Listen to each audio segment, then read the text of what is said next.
I grew up with a mom who was addicted to crack, and my father, he was also, but I mean, he wasn't around for us to see it because he was never in our lives.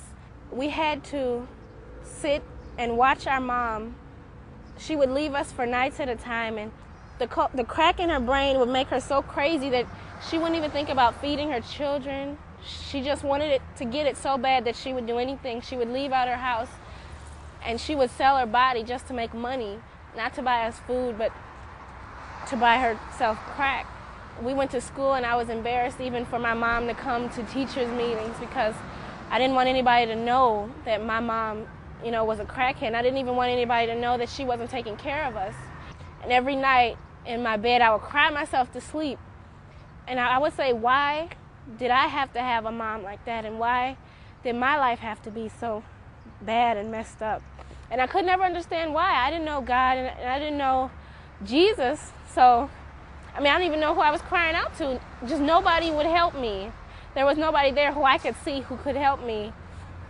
And I figured that it would be better for me to be dead than to be living like I was.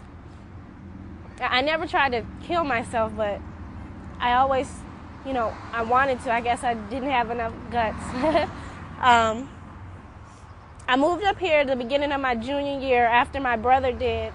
And I didn't want to be away from my mom because she was all I had, even though she wasn't really there. I didn't have a father. So a year after my brother left, I came up here to be with him, with my grandma.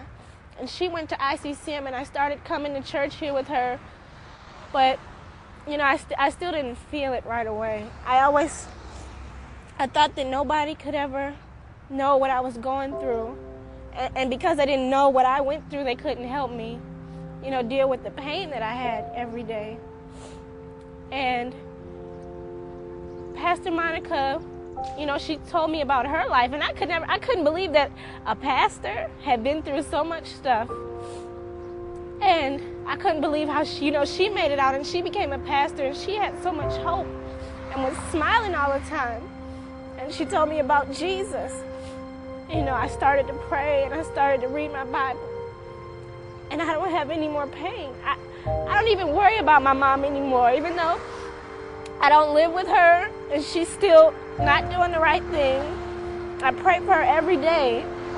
I have a little bit of faith that God is going to change her life. Even though I can't see it, doesn't mean that God can't do it, because I didn't believe that he could change my life. And he did it. And I'm going to North Central University. I'm a senior in high school, and I'll graduate in June. I've been on the A honor roll ever since I was a freshman. And it seems like for my situation, you can never see your way out. But Pastor Monica taught me that if you look at your situations and let them determine your future, it'll never work. So I began not to look at my situations, and I began to look at God. And I believe that he could change my situations. And that's the only way it has gotten better. And if I keep believing it, I know that's the only way it's going to get better. And, I just keep praying for my mom.